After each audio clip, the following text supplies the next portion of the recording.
Hello guys, स्वागत है आपका मेरे इस एजुकेशन ट्यूब चैनल पे। ठीक है, और आज हम लोग कैश फ्लो स्टेटमेंट का कैसे प्रिपेयर होता है उसको करेंगे। That is steps for preparation of cash flow statement. ठीक है, क्योंकि स्टूडेंट को अक्सर कंफ्यूजन जो है इसी में होता है कि कैश फ्लो स्टेटमेंट कहाँ से शुरू करें, ठीक है, और कैसे उसको प्रिपेयर करें। तो आज मैं, ठीक है, उसी से रिलेटेड आपको बताने वाला है कैसे आपको कैश फ्लो स्टेटमेंट का क्या क्या स्टेप्स हैं। स्टेप्स देखते हैं। तो कैश फ्लो स्टेटमेंट में ओवरऑल 3 एक्टिविटीज होती हैं। ठीक है, operating, investing, financing and cash and cash equivalent. ठीक है, तो फर्स्ट ऑफ ऑल हम लोग कंप्यूट करना पड़ेगा हमको क्या, ऑपरेटिंग एक्टिविटी। ठीक है, ऑपरेटिंग एक्टिविटी में जो है, ठीक है, क्या क्या चीजें आएंगी। तो ऑपरेटिंग एक्टिविटी में, ठीक है, फॉर्मेट इसके बाद हम लोग करेंगे। तो उस फॉर्मेट में सारा चीजें डिटेल में रहेगा। तो थोड़ा सा ओवरव्यू बता देता हूं। तो ऑपरेटिंग एक्टिविटी में नॉन कैश और नॉन ऑपरेटिंग एक्सपेंस ऐड होगा, नॉन ऑपरेटिंग इनकम जो है सब्सट्रैक्ट होगा। ठीक है, उसके बाद जो भी वर्किंग कैपिटल में चेंजेस आएगा, वर्किंग कैपिटल में जो चेंजेस आएगा, ठीक है, मतलब करंट एसेट और करंट लायबिलिटी में जो चेंजेस आएगा उसको, उस चेंज को रिकॉर्ड करते हैं। और इनकम टैक्स पेड करने के बाद फाइनली हमें क्या मिलेगा, ऑपरेटिंग एक्टिविटी, और जिसको हम ए से डिनोट करेंगे भाई ये। ठीक है, this is the A section. ठीक, उसके बाद आएंगे सेकेंड एक्टिविटी पे, that is investing activity. Investing activity, ठीक है, सो इन्वेस्टिंग एक्टिविटी ऑलरेडी पहले वाले वीडियो में बता चुका कि इन्वेस्टिंग एक्टिविटी में क्या क्या आएगा। ओके, तो इन्वेस्टिंग एक्टिविटी में सिंपली हम लोग ये कंसीडर करेंगे कि बिजनेस ने इन्वेस्टमेंट किया है या इन्वेस्टमेंट सोल्ड आउट किया है, मतलब फिक्स एसेट्स को खरीदा है या बेचा है। ठीक है, करंट जो नॉन करंट इन्वेस्टमेंट है उसको खरीदा है या बेचा है। ठीक है, so on that basis inflow और आउटफ्लो होगा। इस इनफ्लो और आउटफ्लो को कंसीडर करने के बाद जो है हम लोग इन्वेस्टिंग एक्टिविटी कैलकुलेट करेंगे और उसे कहेंगे बी।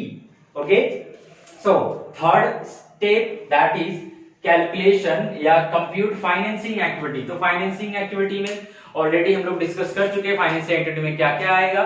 तो फाइनेंसिंग एक्टिविटी में इनफ्लोज और आउटफ्लोज को कंसीडर करने के बाद, ठीक है, फाइनली जो आएगा उसको, उस टोटल को कहेंगे हम लोग C part. Okay, then we will do the total of all three activities। A, B और सी को टोटल करेंगे, मतलब ऑपरेटिंग एक्टिविटी में कितना अमाउंट आया, इन्वेस्टिंग एक्टिविटी में कितना अमाउंट आया और फाइनेंसिंग एक्टिविटी में कितना अमाउंट आया, उसको टोटल करेंगे। ठीक है, उस टोटल करने का पर्पज ये है to find out the net changes. Net changes कितना आ रहा है कैश में। ठीक है, ओके, तो that is to find out the net increase और decrease, increase और decrease। तो ये A, B और C को ऐड करेंगे तो हमें increase और decrease पता चलेगा। अच्छा, कैसे पता चलेगा increase हुआ है या कैसे पता चलेगा decrease हुआ? तो सिंपल सा कि अगर प्लस में आया तो भाई increase और माइनस में आया तो decrease हो गया। ठीक है, उसके बाद आते हैं कैश एंड कैश इक्विवेलेंट पे। ठीक, तो कैश एंड कैश इक्विवेलेंट हमको पता है कि कैश एंड कैश इक्विवेलेंट क्या होता है। ठीक है, तो कैश एंड कैश इक्विवेलेंट जो है बिगिनिंग मतलब क्या, कि अगर दो फाइनेंशियल ईयर का हमें इंफॉर्मेशन है, फॉर एग्जांपल 2019 एंड 2020, तो 19 का जो कैश एंड कैश इक्विवेलेंट है, क्या क्या आएगा कैश एंड कैश इक्विवेलेंट में, एक बार फिर से, ठीक है, cash in hand, cash at bank, ठीक है, और cheques and draft, current investment, marketable securities, 5 ये चीजें आएंगी। तो cash and cash equivalent beginning मतलब 2019 में कितना था। ठीक है, अब ये बिगिनिंग का जो कैश एंड कैश इक्विवेलेंट है उसमें ये नेट इंक्रीज और डिक्रीज, ए प्लस बी प्लस सी, मतलब ये ऑपरेटिंग, इन्वेस्टिंग और फाइनेंसिंग एक्टिविटी को जब ऐड बैक करेंगे तो हम जो हमारे पास जो अमाउंट आएगा that will be the amount of cash and cash equivalent at the end में कितना कैश एंड कैश इक्विवेलेंट बचा ये ऑटोमेटिकली आएगा। ठीक है, ओके, आई होप कि ये क्लियर होगा।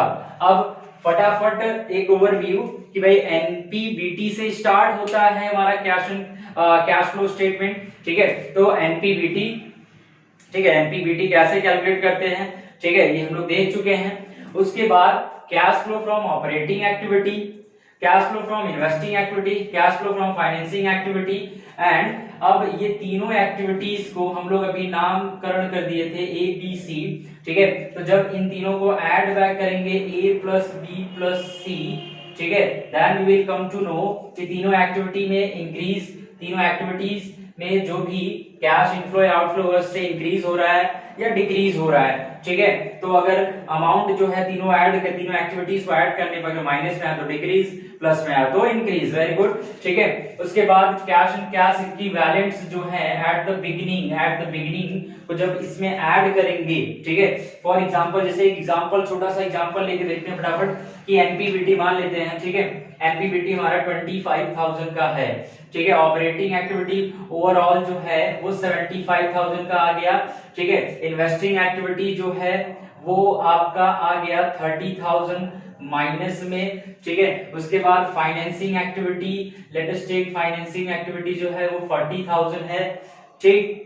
तो जब a plus B plus C करेंगे तो ओवरऑल कितना आ जाएगा, क्योंकि भाई ये दोनों मिला के जो है हमारा a पार्ट बनेगा, this is b, this is c, ठीक है।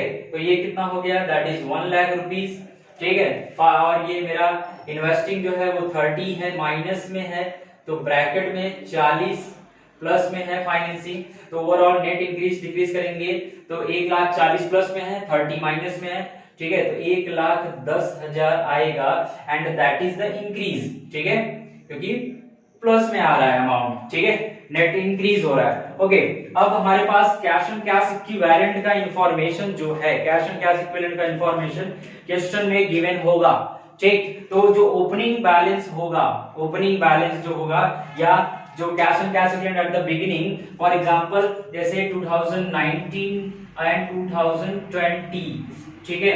तो 19 is the beginning cash and cash equivalent, ठीक है, beginning cash and cash equivalent 2019 और 20 इसमें यहां पर आ नहीं रहा होगा, ठीक है। यहां पर देख लेते हैं कि भाई 2019 ये है, ये 2020 है, ठीक है। 2020 में कोरोना वाला ईयर, ठीक है। 2019, अब 19 में अगर ठीक 25,000 है, लेट्स टेक एग्जांपल, ओके। तो ये ठीक, तो ये हमारा जो है 1,35,000 2020 का है। तो beginning of cash and cash equivalent जब ऐड करेंगे तो 25,000 जब मैं ऐड करता हूं तो कितना आ गया, 1,35,000, 25 10 35, और यही तो आना था, ठीक है। ये आपको क्वेश्चन में गिवन रहेगा और यही आंसर हमें लाना है, मतलब कि जो आंसर है वो ऑलरेडी आपके क्वेश्चन में गिवन है, ठीक है, रहेगा, ठीक है। आपको बहुत ज्यादा उसमें टेंशन लेने की जरूरत नहीं है ये कैश फ्लो स्टेटमेंट में, बस वो आंसर आपको with the help of this simple steps follow करते करते हमें चीजें पता करना है कि भाई जो cash and cash equivalent beginning में था 25,000 से 1,35,000 हो गया, तो ये कैश जो है 19 में 25,000 था, 20 में 1,35,000 हो गया।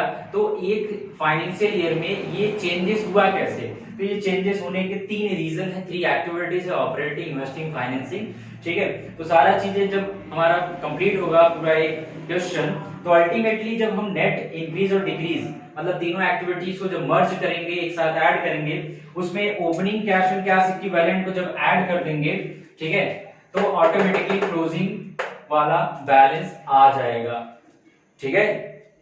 ओके, अब नेक्स्ट में हम लोग क्या करेंगे, फॉर्मेट देखेंगे, format of cash flow statement, कैसे इसके फॉर्मेट बनते हैं, ठीक है। बहुत आसान है फॉर्मेट, ठीक, फॉर्मेट बनाएंगे हम लोग, ओके। और उसके बाद देखेंगे कि क्वेश्चन, और एक चीज ओसवाल जो है, जो सैंपल पेपर है ओसवाल का, ठीक, अब मैं कंटिन्यू इसमें ओसवाल के जो क्वेश्चंस हैं वो धीरे धीरे सॉल्व कराना शुरू करूंगा। कोई भी यूट्यूब पे कोई सॉल्व नहीं करा रहा होगा, मैं ओसवाल की जो आपके पास सैंपल पेपर होगा उसके क्वेश्चन धीरे धीरे सॉल्व कराऊंगा 1 बाय 1 ऐसे वीडियोस में, ठीक है। और एट द एंड मतलब एग्जाम तक आते आते आप एक कंप्लीट प्रिपरेशन करके एग्जाम में जाओगे तो एकदम कॉन्फिडेंस होके आपके एक अच्छे मार्क्स आएंगे और कॉन्फिडेंस बूस्टअप होगा। Okay, thank you.